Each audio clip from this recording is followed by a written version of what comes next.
ఏం బతుకు సార్ ఇది? కుక్కలు లెక్క బతుకుతున్నాం సార్ ఇక్కడ. అంత కష్టమైతే ఇక్కడ ఎందుకున్నారా? వెళ్ళిపోయారు మీ పాకిస్తాన్ కి. అరే మీరెవరండి మమ్మల్ని బొమ్మంటానికి? మీదేనా ఈ దేశం? అరే హమ్ది యహీ కే హై, హమారా పాకిస్తాన్ నహీ హై.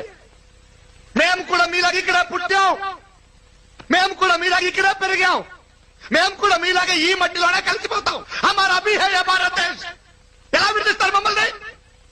నమ్మరా మమ్మల్ని? నమ్మాం కాబట్టే ప్రపంచంలో ఎక్కడా లేంది మా భారతదేశంలో హిందూ ముస్లిం బాయ్ బాయ్ అన్నవరా. అదే అదే అదే మేము చేసిన తప్పు.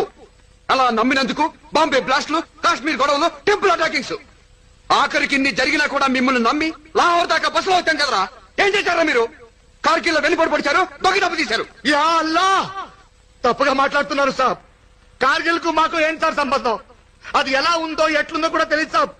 అక్కడ దొంగ దెబ్బ తీసింది పాకిస్తానీ బద్మాషులు సాబ్, కిరాయి సాలగాళ్ళు, మేం కాదు సాబ్. సాబ్, నమాజ్ చేసే ప్రతివాడు పాకిస్తానీ కాదు సాబ్. ఇస్లాం అంటే పాకిస్తానీ ఒకటే కాదు సాబ్. దునియాలో బోల్డ్ అంత దేశంలో ఇస్లాం ఉంది సాబ్. అందులో పాకిస్తాన్ ఒక చిన్న దేశం సాబ్. సాబ్, దేశానికి దేవునికి సంబంధం లేదు సాబ్.